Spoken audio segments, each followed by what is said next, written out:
Story 1. The Vanishing City Phenomenon. This story recounts the eerie events surrounding a small town that disappeared without a trace.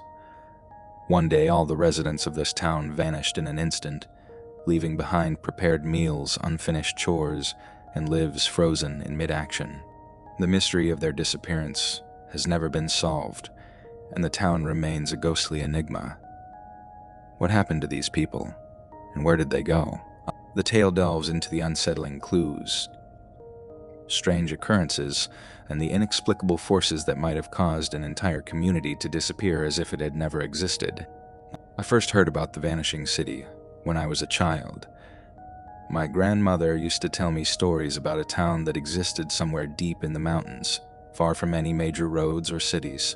She would speak of it in hushed tones, as if even mentioning its name might draw unwanted attention. As a child, I was both fascinated and terrified by the idea of a place where an entire population could simply disappear. But it wasn't until years later that I discovered there was more to her stories than just an old woman's tales. The town, as it was described to me, was once a thriving community. Nestled in a secluded valley, it was self-sufficient and prosperous. The residents were hardworking, close-knit, and had everything they needed to live comfortably. But one day, something happened, something that caused every single person in that town to vanish without a trace. There were no signs of struggle, no evidence of foul play, just a town frozen in time, with no living soul left to tell the tale. My journey to uncover the truth about the Vanishing City began when I stumbled upon an old newspaper article while researching local legends for a project. The article was dated back to the early 1960s, and recounted the strange discovery made by a group of hikers who had come across the town. According to their account, they'd been following a little known trail through the mountains when they stumbled upon the deserted town. At first, they thought it was simply abandoned, but as they explored further, they found signs that something much stranger had occurred. The town was eerily intact. The streets were clean, the houses well maintained, and everything looked as if the residents had just stepped out for a moment. There were even meals set on tables, clothes laid out for the day, and fires burning in hearths, but there was not a single person to be found. It was as if the entire town had simply vanished into thin air, leaving behind only the remnants of their daily lives. Intrigued and a little unnerved by the article, I decided to dig deeper. The more I searched, the more I found: old reports, eyewitness accounts, and even a few grainy photographs. All pointed to the same inexplicable events. An entire town, once full of life, now completely devoid of it. But what could have caused such a thing? And why was there so little information about it?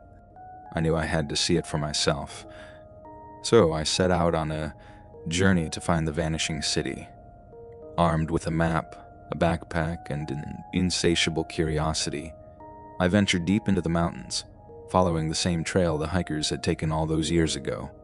The journey was long and difficult, but after days of trekking through the wilderness, I finally reached the valley where the town was said to be located.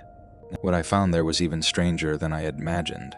The town was exactly as described in the accounts I had read. The buildings were perfectly preserved, with no signs of decay or weathering. It was as if time had stopped the moment the last person disappeared. The air was thick with an unnatural silence, broken only by the occasional rustle of leaves or the distant call of a bird. The atmosphere was heavy, as if the very air was weighed down by the mystery of what had happened here. I wandered through the streets, feeling a growing sense of unease. There were no animals, no insects, nothing but an eerie stillness that seemed to press down on me from all sides.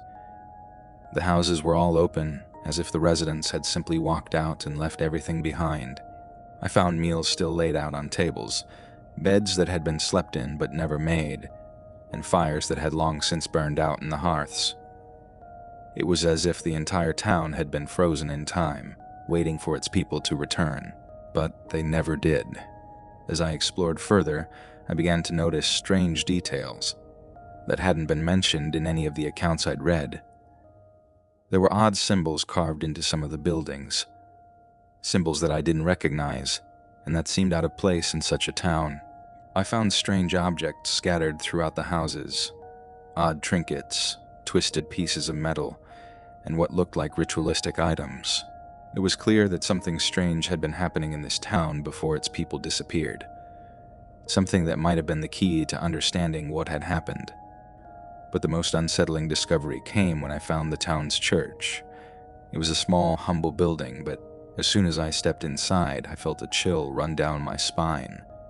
The air was thick with a sense of dread, and I could feel something watching me from the shadows. The interior was dark, with only a few slivers of light filtering through the dusty windows. I could barely make out the pews, all of which were empty, and the altar at the far end of the room. As I approached the altar, I noticed something strange. There was a book lying open on it, its pages yellowed with age.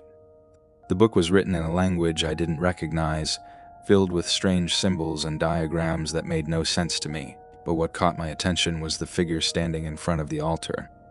A statue of a figure shrouded in a cloak, its face obscured.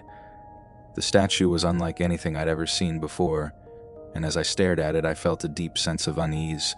It was then that I noticed the sound, a faint, almost imperceptible whispering that seemed to come from all around me. The more I listened, the louder it became, until it filled the entire room. The whispers were unintelligible, a chorus of voices speaking in a language I couldn't understand. But there was something malevolent about them, something that made my skin crawl. I turned to leave, but as I did, I felt a cold hand grip my shoulder. I spun around, but there was no one there. Only the statue staring back at me with its empty, hollow eyes. The whispers grew louder, more insistent, and I could feel something pressing down on me, suffocating me. I stumbled out of the church, gasping for air, and as soon as I was outside, the whispers. I didn't look back as I fled the town, my heart pounding in my chest. I didn't stop until I was miles away, back in the safety of the forest. Even then, I couldn't shake the feeling that something was following me, something that had been awakened when I entered that church. I never returned to the Vanishing City, and I never told anyone about what I had found there. But I couldn't forget it. The memory of that town, frozen in time, and the strange, malevolent presence that seemed to linger there haunted me for years. I tried to put it out of my mind, but it was always there, lurking in the back of my thoughts. Years later, I heard rumors of others who had gone looking for the town, only to disappear without a trace. It seemed that whatever had caused the people of the Vanishing City to disappear was still there, waiting for its next victims. And as much as I tried to forget, I knew that I had come dangerously close to becoming one of them. I don't know what happened to the people of the Vanishing City, and I don't think I ever will. But I do know that something dark and terrible resides in that valley, something that has been there for a long time, and that will remain there long after we're all gone. It's a place that should be forgotten, left to the shadows and the whispers of the past. But some mysteries are too powerful to stay buried, and the Vanishing City is one of them. The memories of the Vanishing City haunted me for years, creeping into my thoughts at the most unexpected times. It was as if the town had imprinted itself on my mind, refusing to be forgotten. The eerie silence, the untouched meals, and the malevolent presence in the church. These images replayed in my dreams, each time more vivid and disturbing than before. Despite my efforts to move on, the need to understand what had happened to that town gnawed at me, a persistent whisper that refused to be silenced.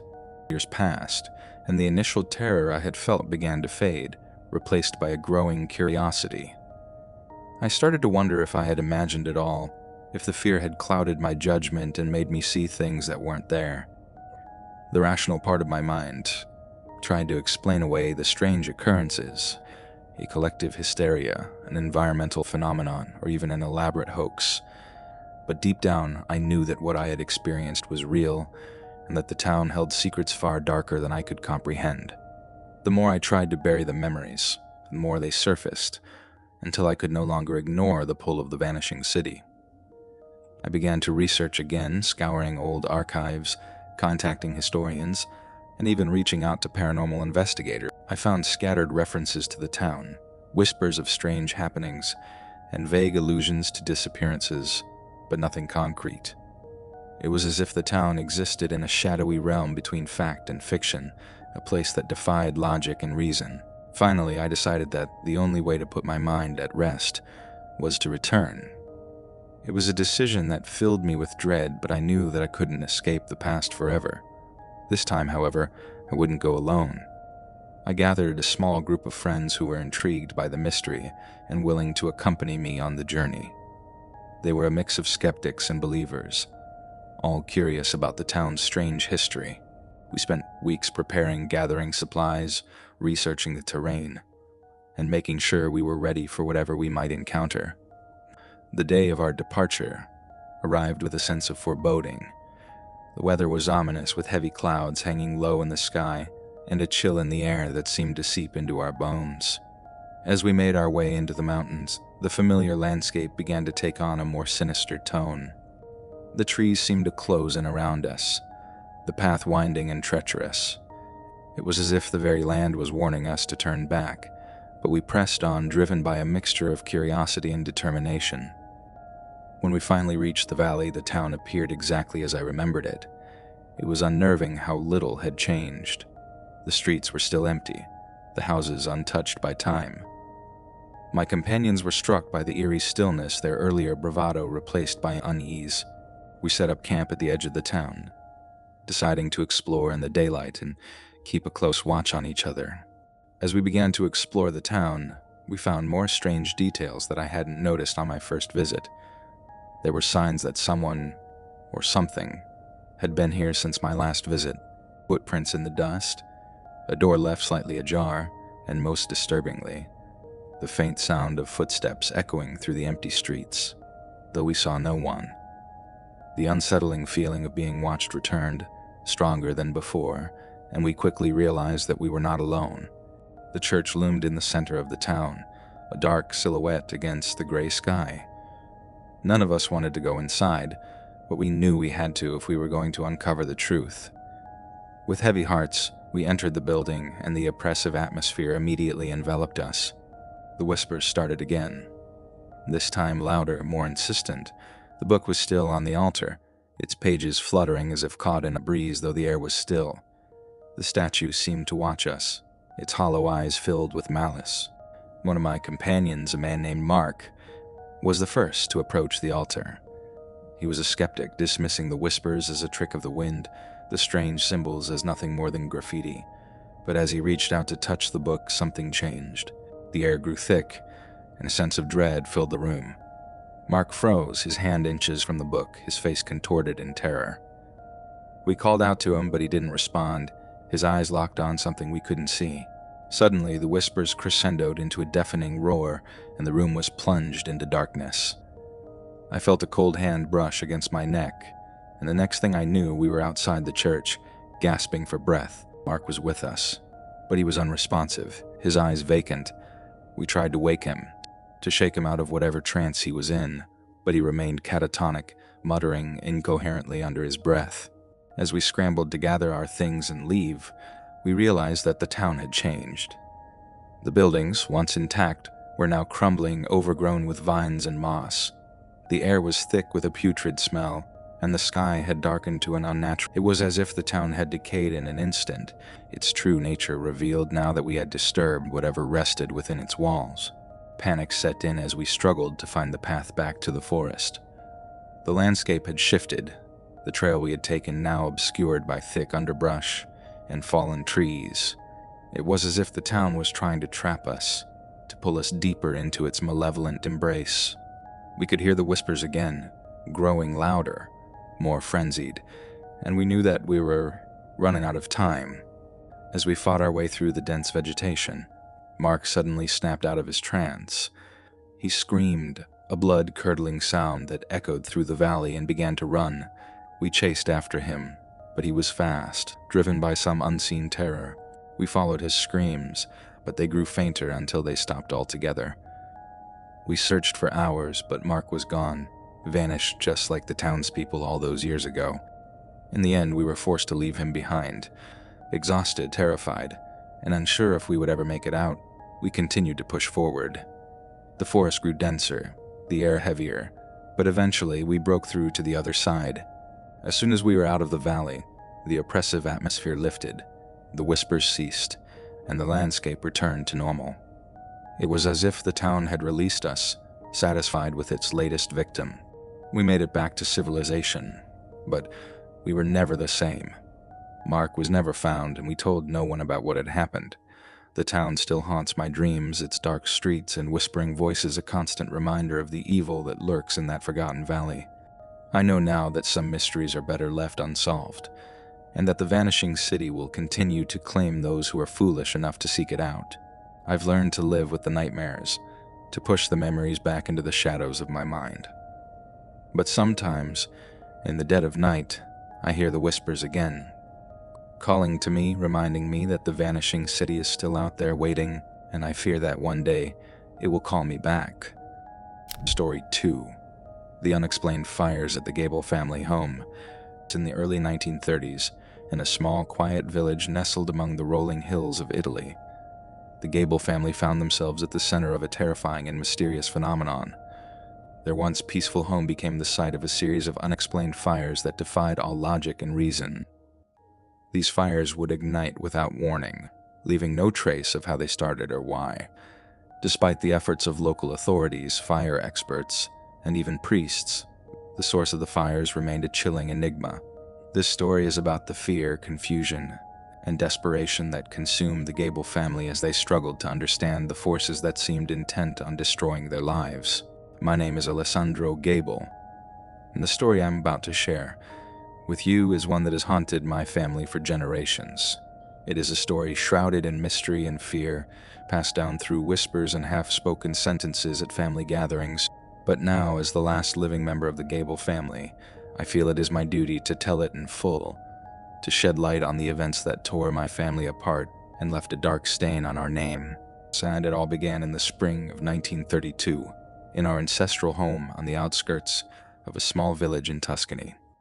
The house, built by my great-grandfather, was a grand structure by local standards. A two-story villa with thick stone walls, large wooden beams, and a tiled roof that had weathered countless storms. It had been the pride of our family for generations, a symbol of our heritage and our ties to the land. My grandfather, Lorenzo Gable, was a respected man in the village, known for his hard work and integrity. He had inherited the house from his father, along with the vineyards and olive groves that surrounded it. My grandmother, Maria, was a kind and gentle woman, deeply religious and devoted to her family. Together, they had 3 children: my father, Antonio, and his 2 younger sisters, Lucia and Beatrice. Life in the Gable household was typical of rural Italy at the time. Simple but fulfilling. The days were spent tending to the land, caring for the animals, and preparing meals that were shared around a large wooden table in the kitchen. The evenings were filled with the sound of laughter, music, and stories passed down from one generation to the next. There was a sense of peace and stability that came from living in a place that had been home to our family for so long, but that peace was shattered one warm afternoon in April. It was a day like any other. Clear skies, a gentle breeze, and the scent of blooming flowers in the air. My grandfather was working in the vineyard. My grandmother was in the kitchen preparing lunch, and the children were playing in the courtyard. Suddenly, a scream pierced the air, followed by the sound of breaking glass. My grandfather dropped his tools and ran towards the house, his heart pounding with fear. When he reached the kitchen, he found my grandmother standing in the middle of the room, her face pale and her hands trembling. Flames were dancing on the wooden table, licking at the edges of the tablecloth and sending thick smoke curling towards the ceiling. My grandmother was frozen in place, unable to comprehend what she was seeing. My grandfather acted quickly, grabbing a bucket of water and dousing the flames before they could spread. The fire was extinguished, but the room was filled with the acrid smell of burnt wood and fabric. My grandfather searched the kitchen for the source of the fire, but there was nothing to be found. No overturned candles, no spilled oil, nothing that could have started the blaze. The table was slightly charred, but otherwise intact, and the only damage was to the tablecloth, which was now a smoldering heap on the floor. My grandmother was deeply shaken by the incident, but my grandfather tried to reassure her. Perhaps a stray ember from the fireplace had somehow landed on the tablecloth, he suggested, Or maybe one of the children had knocked over a candle and hadn't realized it. But deep down, he knew that neither of these explanations made sense. The fire had started too suddenly, too violently, and there was no logical reason for it. In the days that followed, my grandparents tried to put the incident behind them, but it wasn't long before another fire broke out. This time in the living room. My father, Antonio, was the first to notice it.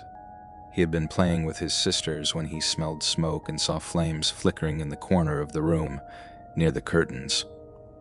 Once again, my grandfather was able to extinguish the fire before it could do significant damage, but the sense of unease grew strong. By the end of the month, there had been 5 more fires, each one more inexplicable than the last. They always started in different parts of the house. The kitchen, the living room, the hallway, even one of the bedrooms. But there was never any apparent. The fires would flare up suddenly, burn fiercely for a few minutes, and then die down just as quickly. Sometimes they would leave behind scorch marks on the walls or furniture. Other times there would be no trace at all, as if the flames had never existed. The situation quickly became the talk of the village. Neighbors and friends would visit the house, offering their help and their prayers, but no one could offer any real solutions. My grandfather consulted the local priest, who blessed the house and sprinkled holy water in every room, but the fires continued. He even hired a fire expert from the nearby city to inspect the house, but the man was baffled. There were no faulty wires, no gas leaks, nothing that could explain the sudden outbreaks of fire. As the weeks went by, the mood in the Gable household grew increasingly tense. My grandmother, a devout Catholic, began to believe that the fires were a punishment from God, though she couldn't understand what sin they had committed to deserve such torment. My grandfather, a practical man by nature, tried to maintain a sense of normalcy, but even he couldn't shake the feeling that something was terribly wrong. Then, one night, the fires escalated in a way that none of us could have imagined. It was a warm summer evening, and the family had just finished dinner. My grandfather was sitting by the fireplace, reading the newspaper, while my grandmother was upstairs putting the children to bed. Suddenly, the flames in the fireplace leapt up with a roar, sending sparks flying into the room. My grandfather jumped to his feet, but before he could react, the fire spread to the nearby furniture, engulfing the entire room in seconds. My grandmother heard the commotion and rushed downstairs, only to be met by a wall of heat and smoke. The flames were spreading rapidly, consuming everything in their path. My grandfather shouted for her to take the children and get out of the house, but she was too terrified to move. It was only when the fire reached the staircase, sending burning debris crashing to the floor, that she snapped out of her daze and ran to gather the children. They fled the house, barely escaping with their lives as the flames roared behind them. My grandfather stayed behind, trying desperately to save what he could, but it was no use. The fire was relentless, devouring the house from the inside out. By the time the villagers arrived to help, it was too late. The entire house was engulfed in flames, a blazing inferno that lit up the night sky. The Gable family stood in the courtyard, watching in horror as their home burned to the ground. My grandfather was a man of strong will, but even he couldn't hold back the tears as he watched the legacy of his family go up in smoke. My grandmother clutched the children to her chest, praying aloud for a miracle, but her prayers went unanswered. When the fire finally died down in the early hours of the morning, there was nothing left but smoldering ruin. The stone walls of the house had collapsed, the roof had caved in, and the interior was reduced to ashes. The vineyards and olive groves that surrounded the house were untouched, as if the fire had been contained within the walls of the house, but the home itself was gone. The loss was devastating, not just for my family, but for the entire village. The Gable family had been a pillar of the community for generations, and the destruction of our home was seen as a terrible omen. Some whispered that the fires were a curse, a punishment for some unknown transgression. Others speculated that the house had been haunted, that the spirits of the dead had returned to claim what was theirs. My grandfather refused to believe in such superstitions, but even he couldn't explain what had happened. The fires had started without warning, burned with an intensity that was impossible to control, and then disappeared as quickly as they had come. There was no logical explanation, no scientific reason that could account for what we had witnessed. In the days that followed, my grandfather searched the ruins for any sign of what might have caused the fire, but there was nothing. The house had been reduced to a pile of charred rubble, with no clues as to how or why the fires had started. My grandmother was too distraught to stay in the village, so my grandfather made the difficult decision to move the family to the city, where they could start over. But even as they left the village behind, the memory of those fires haunted them. My father, who had been a child at the time, would often wake up in the middle of the night, screaming about flames that weren't there. My aunts, too, were deeply affected, becoming quiet and withdrawn, as if they were afraid to speak about what had happened. Years later, when I was born, my father told me the story of the fires, though he always spoke of it in hushed tones, as if he were afraid that by speaking of it, he might somehow summon the flames back. It became a taboo subject in our family, something that was only mentioned in passing, and even then, only with a sense of dread. As I grew older, I became fascinated by the story, and I began to research it in more detail. I spoke to the surviving villagers who had been there at the time, and I scoured the archives for any records of similar incidents. But no matter how hard I looked, I could find no answers, no explanation for the strange and terrifying events that had destroyed my family's home. Now, as an old man, I have come to accept that there may never be an answer. The fires that consumed the Gable family home were a mystery, one that defied all logic and reason. Perhaps they were a curse, a punishment from some higher power. Or perhaps they were simply a cruel twist of fate, an inexplicable tragedy that could happen to anyone at any time.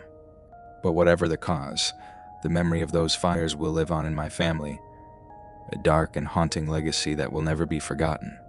And as I prepare to leave this world, I can only hope that by sharing this story, I can finally put the past to rest and bring some measure of peace to the souls of those who were lost in the flames. In the years that followed the catastrophic fires that ravaged our ancestral home, the Gable family struggled to rebuild their lives. We had relocated to the city, but the shadow of the past loomed large over us. The fires had left more than just physical scars. They had imprinted a deep sense of fear and unease on our hearts. We were now living in a modest apartment, far from the grand villa that had been our home, but the memories of that night were ever present, haunting our dreams and our waking moments. Despite the move, my grandfather's obsession with finding answers never waned. He pored over old documents, consulted with experts, and even sought out mystics and occultists in a desperate attempt to understand what had happened. Each inquiry, however, ended in frustration. The experts dismissed the fires as freak occurrences, while the mystics spoke in vague terms of curses and angry spirits, but provided no concrete explanations. One cold winter evening, when I was in my early teens, my grandfather came home with a large leather-bound book he had acquired from an antiquarian bookstore. It was an old volume, bound in cracked and weathered leather, with a title written in faded gold leaf. The Hidden Forces of the Ancient World. The book was said to contain accounts of unexplained phenomena and ancient rituals. My grandfather's eyes sparkled with a mixture of hope and skepticism as he showed it to my father. That night, as the family sat around the dinner table, my grandfather began to read aloud from the book. The passages described various supernatural events, including fires that seemed to have no origin, much like those that had plagued our home. There were mentions of ancient rituals, curses, and even references to spirits that could ignite flames without a physical source. The descriptions were eerie and unsettling, but they were also tantalizingly close to the experiences we had endured. We spent the following days delving deeper into the book, searching for any clue that might explain our misfortune. As we read, we discovered a particularly intriguing section about a family curse linked to a house with a dark past. According to the text, such curses could manifest in various ways, including unexplained fires. The notion was unsettling, but it also seemed to fit the strange and horrifying events we had witnessed. In a desperate bid to break the supposed curse, my grandfather arranged a séance with a renowned medium, a woman known for her supposed ability to communicate with spirits. The séance was held in a dimly lit room, with candles flickering and the air thick with incense. The medium, a stern woman with piercing eyes, began to speak in a low, melodious voice, calling out to any spirits that might be present. The experience was both unnerving and surreal. The medium claimed to make contact with a spirit that identified itself as a member of our family from the past. According to the spirit, the fires were the result of an ancient grudge, a malevolent force that had been awakened by the actions of our ancestors. The medium spoke of a debt that had to be paid and suggested that a ritual of atonement might help to dispel the dark energy that had settled over our family. My grandfather, though skeptical, agreed to perform the rituals described by the medium. It involved a series of prayers, offerings, and symbolic gestures meant to appease the spirits and cleanse the house of its negative energy.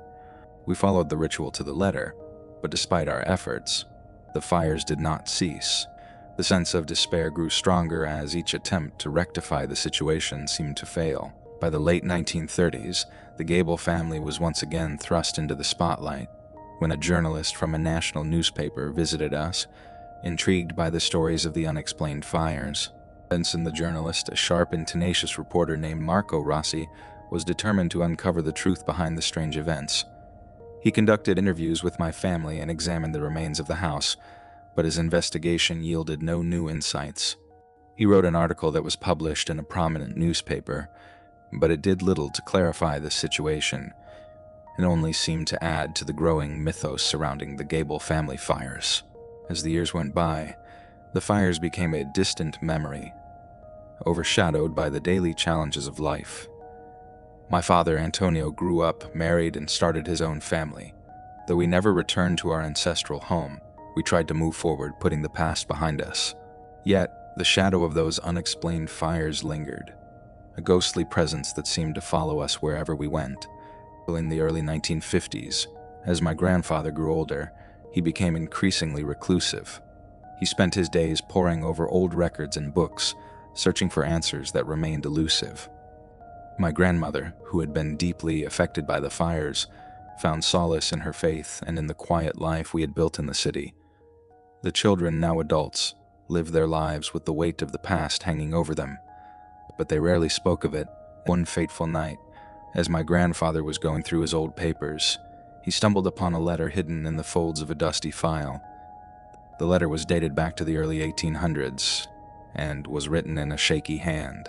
It was addressed to my great-great-grandfather, who had been a prominent figure in the village at the time. The letter spoke of a family feud, a bitter dispute that had ended in tragedy. The writer, a disgruntled relative, claimed that the family would suffer a terrible fate as a result of their actions. The discovery of this letter was both startling and chilling.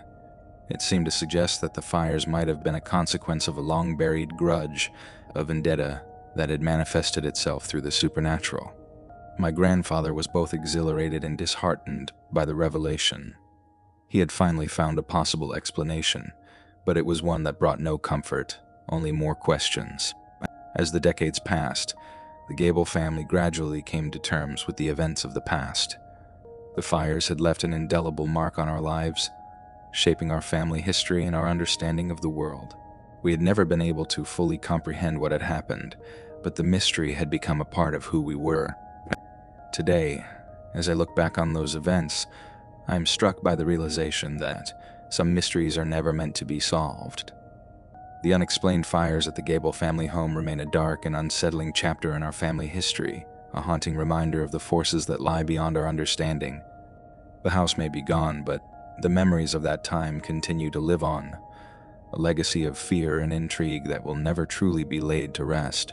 And so, as I share this story, I do so with the hope that it will serve as a testament to the unknown, a reminder that some questions remain unanswered, and that the shadows of the past continue to shape our lives in ways we may never fully comprehend. Story 3. The Wanderer in the Night City. I had always prided myself on my sense of direction and familiarity with the city I called home. But one fateful evening, my confidence was shattered, and I found myself trapped in a nightmarish urban maze. What began as a simple stroll, to clear my mind, morphed into a harrowing ordeal that defied rational explanation. As the city streets grew increasingly unfamiliar and ominous, I realized that I was not alone. Shadowy figures emerged from the darkness, and I was ensnared in a labyrinth where the line between reality and nightmare blurred. It was a cool autumn evening when I left my apartment, the air crisp and invigorating. I needed to escape the confines of my routine and the pressures of the day, so I decided on a leisurely walk through parts of the city I rarely visited. The first hour passed pleasantly enough, with familiar streetlights casting their steady glow and the rhythmic clack of my shoes on the pavement serving as a reassuring soundtrack. I admired the occasional quirky storefronts and vibrant murals that adorned the buildings, but as the night deepened, a subtle shift occurred. The city's layout, which had once been a map etched into my memory, began to alter before my eyes. Streets that I had walked 1,000 times now seemed alien and unsettling. Streetlights flickered erratically, their once reliable beams of light now casting elongated shadows that danced and writhed with unsettling precision. I turned onto a side street that I had never explored before, curious to see where it led. It was a narrow alley flanked by crumbling buildings, their facades marred by peeling paint and boarded-up windows. The streetlight here was weak, its glow barely penetrating the thickening gloom. A shiver ran down my spine as I noticed that the alley seemed to twist and bend unnaturally, as if it were alive and shifting. I tried to brush off the feeling of unease that was creeping up on me. I reassured myself that it was simply my imagination running wild. Yet, the more I walked, the more disconcerting the environment became. The buildings seemed to close in around me, their oppressive presence creating a sense of claustrophobia. The shadows grew deeper and more menacing, elongating and distorting as I moved. The first sighting of the figures was fleeting but unmistakable. At the periphery of my vision, I saw a shadow dart between two buildings. I turned sharply, but there was nothing there, just the eerie quiet of the deserted alley. I dismissed it as a trick of the light or perhaps a figment of my imagination, but as I continued walking, the sightings became more frequent and harder to ignore. Each time I caught a glimpse of these shadowy figures. They seemed to retreat further into the darkness, their forms indistinct and elusive. They appeared as dark, amorphous shapes that seemed to blend into the shadows, only to vanish as quickly as they had appeared. The sense of being watched grew stronger, and I could feel a growing tension in the air, as if the darkness itself was alive and hostile. As I ventured deeper into the labyrinthine alleys, the cityscape became increasingly distorted. Streets that should have intersected no longer did, and landmarks that should have been familiar were nowhere to be seen. The oppressive darkness was broken only by the occasional flicker of a malfunctioning streetlight, casting eerie, fragmented beams of light that did little to alleviate the growing sense of dread. The whispers began softly at first, faint and indistinct, like the rustling of dry leaves in the wind. But as the night wore on, the whispers grew louder and more coherent. They carried a tone of malicious intent, though the words themselves remained unintelligible. It was as if the darkness was speaking to me, taunting me with its ominous presence. The figures that pursued me seemed to become bolder as time went on. They no longer merely lurked at the edges of my vision, but began to move with purpose. I could sense their movements, even when I could not see them clearly.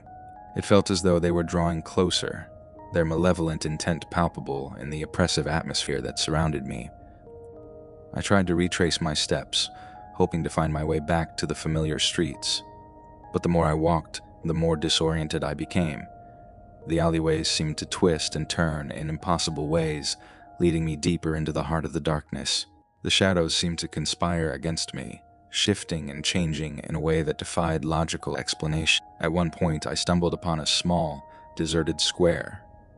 It was an open space in the midst of the labyrinth, dominated by a dilapidated fountain.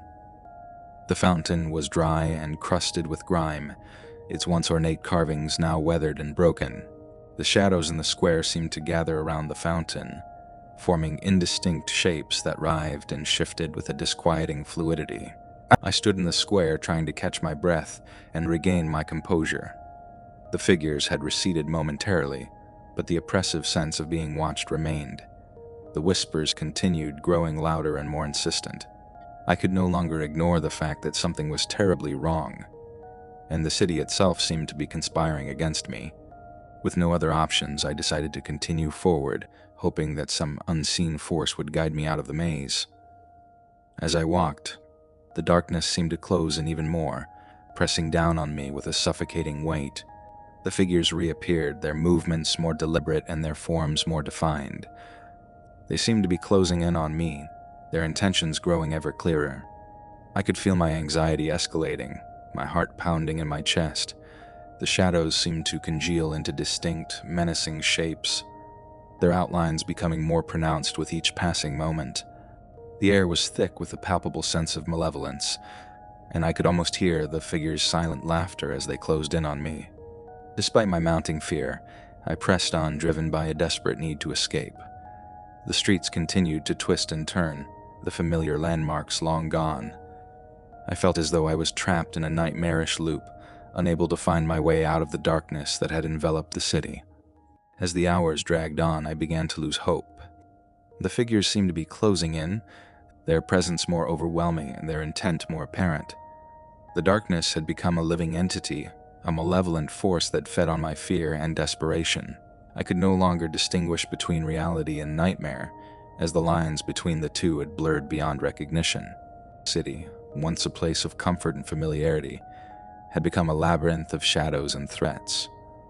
The streets that had once been my refuge now seemed like a treacherous maze, each turn leading me further into the unknown. The figures that pursued me were no longer mere shadows, but entities with a palpable sense of malevolence.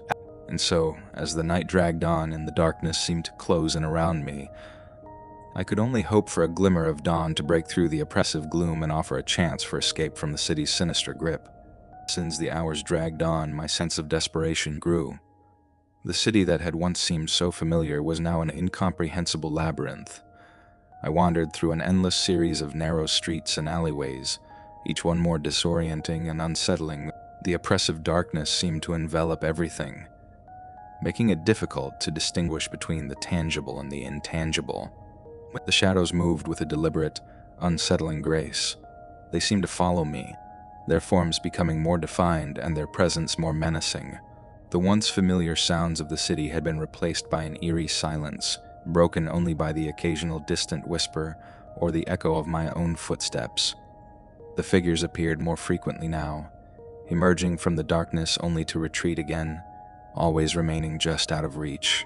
At one point, I stumbled into a deserted courtyard that seemed almost like an island of desolation amidst the encroaching gloom. The courtyard was surrounded by high, crumbling walls, their surfaces covered in ivy and grime.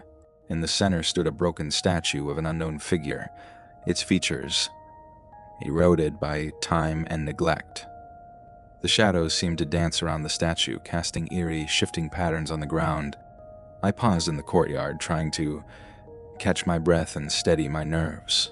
The whispers had grown louder here, a cacophony of fragmented voices that seemed to speak in a language I could not comprehend, and the sound was unnerving, a constant reminder of the unseen forces that were watching and waiting. As I tried to regain my composure, I noticed a flickering light in the distance. It was faint and intermittent, like a distant beacon in the oppressive darkness. Desperate for a sign of salvation, I made my way towards the light, hoping it would lead me to safety. The figures seemed to move with me, their forms shifting and blending into the shadows as they followed my every step. The light led me to an old, decrepit building that appeared to have been abandoned for years. Its windows were boarded up and the door was barely hanging on its hinges. The faint glow seemed to emanate from within, casting an eerie illumination on the surrounding darkness, and with no other options, I pushed open the creaking door and stepped inside. And the interior of the building was even more unsettling than its exterior. The air was thick with dust and the musty scent of decay. The floorboards creaked ominously beneath my feet, and the faint light that illuminated the space seemed to come from a series of flickering candles arranged in a strange pattern on the floor. The walls were covered in faded, illegible writing, and the remnants of old furniture were scattered haphazardly around the room. As I moved further into the building, sense of malevolence intensified. The whispers grew louder, now forming a disjointed chorus of voices that seemed to converge on me. The figures from the shadows were now unmistakably present, their forms taking on a more solid and menacing appearance. They seemed to be closing in, their silent presence a constant reminder of the danger that lurked just beyond my vision. I noticed a door at the far end of the room, slightly ajar. The flickering light seemed to be coming from beyond it, and I felt an irresistible urge to investigate. With trembling hands, I pushed the door open and stepped into a narrow hallway. The light grew brighter, revealing a series of strange symbols etched into the walls. The hallway seemed to stretch on endlessly, the walls closing in as I moved forward. The hallway eventually led me to a small chamber, its walls lined with shelves filled with dusty, ancient tomes and artifacts. In the center of the room was a large, ornate mirror, its surface covered in a thick layer of grime. The mirror's frame was intricately carved with strange symbols and figures, giving it an otherworldly appearance. As I approached the mirror, I felt a strange pull, as if the mirror itself was drawing me closer. I wiped away the grime from the surface, revealing a reflection that was both familiar and unnervingly different. The image in the mirror was not quite right. My reflection seemed to move independently, its eyes glinting with a malevolent light. I stared at the reflection, unable to tear my eyes away. The figure in the mirror began to move in ways that I did not. It smiled, a cold, eerie grin that sent a shiver down my spine.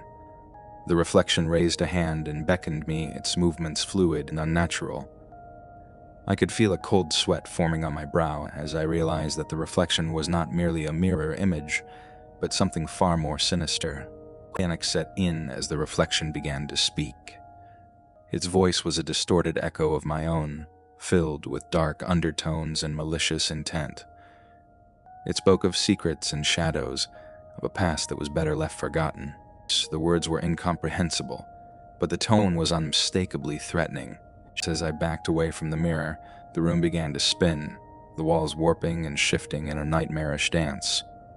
The figures that had pursued me were now fully visible, their forms twisted and contorted in grotesque mockeries of humanity. They seemed to close in, their movements synchronized in a horrifying display of malevolence. Desperate to escape, I turned and fled from the chamber, the whispers and laughter of the figures echoing in my ears. The hallway seemed to stretch endlessly, its walls closing in as I ran. My heart pounded in my chest, and my breath came in ragged gasps as I stumbled through the darkness. The exit of the building seemed to elude me, the door I had entered through now nowhere to be found. The darkness enveloped me, and the figures seemed to press in from all sides. I could feel their presence, their cold breath on my neck, their eyes watching and waiting for the moment when I would collapse from exhaustion and fear. In a final, desperate act, I reached for the mirror's reflection, hoping to break its hold over me. My hand made contact with the cold surface, and a shockwave of energy surged through me. The world seemed to fragment and dissolve, the darkness giving way to a blinding light. When the light receded, I found myself back in the familiar streets of the city. The night was still dark, but the oppressive weight of the shadows had lifted. The figures were gone, their malevolent presence replaced by the quiet hum of the city. The streets were once again familiar, and the sense of dread that had haunted me had dissipated. I stood there, breathing heavily and drenched in sweat, the events of the night feeling like a surreal and horrifying dream. The city, though still shrouded in darkness, seemed to have returned to its normal state. The shadows were merely shadows, and the figures were nothing more than figments of my imagination. As I made my way home, I couldn't shake the feeling that the night's events were far from over. The mirror's reflection, the malevolent figures, and the whispers in the darkness had left an indelible mark on my psyche. I knew that the city's labyrinthine streets held secrets that were best left undiscovered, and that the shadows that lurked in the darkness might one day return to haunt me once more. Story 4. The Hidden Line. It was on a particularly chilly autumn night when I stumbled upon something that would forever haunt my dreams. I'd always been one to wander through the less traveled parts of my city, drawn to the shadows and the whispers of the forgotten. This night was no different, or so I thought, until I found myself at the entrance to an abandoned part of the subway system, a place where the sun's light had not touched in decades. Little did I know, this place held secrets far darker and more terrifying than I could have ever imagined. The following is a true account of what I experienced that night. The city was draped in darkness as I walked beneath the neon lights that flickered weakly in the distance. The chill in the air was more biting than usual, and the streets seemed eerily quiet. My footsteps echoed off the walls of the narrow alleyways as I meandered through familiar but unfrequented paths. I was heading towards what I had heard were the remnants of an old subway line, a ghostly echo of the city's past. It was in one such alley that I found it. A rusty, half-buried metal door barely noticeable unless one was looking for it. Graffiti covered its surface, and the ground around it was littered with forgotten debris. I hesitated for a moment, feeling a thrill of unease that was both exciting and unsettling. This was no ordinary entrance. It was hidden almost as if it was meant to be forgotten. With a deep breath, I pushed open the door, which creaked in protest. A dim light from my flashlight revealed a narrow stairway descending into the darkness. The air was musty, carrying the scent of damp earth and decay. I made my way down, the steps echoing with every footfall. The walls were lined with old posters, faded and peeling, advertising long discontinued services. As I reached the bottom, the silence was almost palpable, broken only by the distant sound of dripping water. I found myself in a vast, cavernous space that once might have been a bustling station. The ceiling was high, supported by rusty steel beams, and the tracks lay abandoned, covered in layers of grime and dust. The remnants of old turnstiles and ticket booths stood like ghostly sentinels, their glass shattered and frames rusted. The entire place was cloaked in shadows, the dim light from my flashlight barely penetrating the darkness. As I ventured further into the cavern, my heart began to race with a mix of fear and exhilaration. The air grew colder and an unsettling feeling settled in my chest. The station was eerily intact, as though time had simply stopped here. Broken benches, old advertisements, and forgotten trash littered the ground, creating a haunting tableau of a bygone era. It was then that I heard it, a faint, almost imperceptible sound that seemed to come from the depths of the tunnels. It was a soft, rhythmic noise, like the distant hum of machinery or the thud of footsteps. My flashlight flickered as I tried to pinpoint the source of the sound, but it remained elusive, shrouded in the darkness. As I continued to explore, I came across a large metal door, partially ajar, leading to what appeared to be another set of tunnels. The door had a sign, barely legible, warning of high voltage. My curiosity got the better of me, and I pushed it open, revealing a dimly lit corridor beyond. The walls were lined with pipes and electrical conduits, and the air was filled with the faint smell of ozone. I followed the corridor, the sound growing louder and more distinct. It was now unmistakably the sound of footsteps, accompanied by muffled voices. I quickened my pace, my heart pounding with a mix of fear and anticipation. The corridor seemed to stretch on forever, twisting and turning, until finally I emerged into a smaller, darker chamber. In the chamber, I saw them, figures moving in the shadows, their shapes distorted and indistinct. They seemed to be milling about, their movements erratic and almost choreographed, as if they were rehearsing some unseen play. I strained my eyes to see them more clearly, but the darkness obscured their features. Suddenly, one of the figures turned, and I could see its face, pale and gaunt, with hollow eyes that seemed to bore into my soul. It was as if this figure had been waiting for me, and it began to move towards me with an unnerving slowness. Panic surged through me as I stumbled backward, my flashlight flickering and casting erratic shadows across the walls. I turned and fled down the corridor, the sound of footsteps growing louder behind me. The walls seemed to close in, the darkness pressing in from all sides. I could feel the cold sweat on my brow as I raced towards the exit, the distant light of the subway station growing closer. When I finally emerged into the station, I slammed the metal door shut behind me, my breath coming in ragged gasps. The silence was deafening, and I could still feel the lingering presence of those shadowy figures. I glanced back at the door, the metal now cold and unyielding, and turned to leave the station behind. As I walked back through the city streets, the night seemed to stretch on endlessly. The sense of dread that had accompanied me through the subway lingered, and the images of those figures haunted my thoughts. What had I encountered in that hidden line? What were those shadowy figures, and why had they been there, waiting in the darkness? I couldn't shake the feeling that I had uncovered something that was never meant to be found, something that belonged to a different world, a world that existed just beyond the reach of daylight.